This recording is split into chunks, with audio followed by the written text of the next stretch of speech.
Ils ont encore moins de 24 heures pour libérer les lieux. Un ultimatum du gouvernement à travers un communiqué de presse du ministère du Cadre de Vie et du Développement durable en date du 6 avril 2021 portant libération de la bande côtière. Ce communiqué, certains occupants de l'espace de la plage concernée l'ont compris et donc passent à l'action.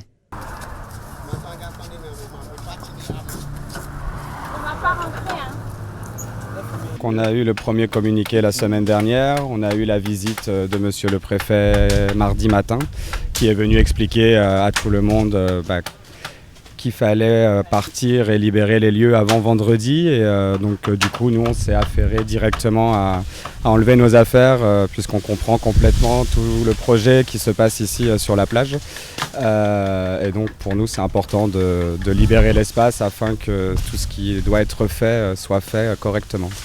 Pour le ministre du Cadre de Vie et du Développement durable, cette opération ne devrait pas être une surprise. Nos parents sont informés depuis 4 ans. Chaque année, nous revenons leur parler. C'est dans l'intérêt du développement de notre pays.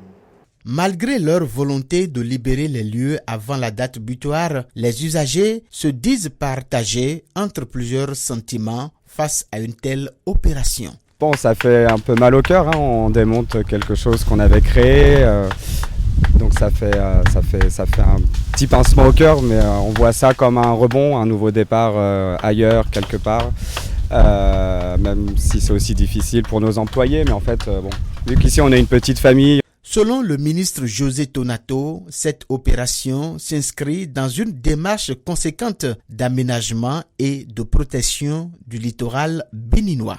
Pour développer le tourisme, pour embellir davantage et pour rendre plus durable la protection côtière, il était important de repeupler cette plage-là par l'espèce végétale qui y prospère le mieux, la cocotteraie.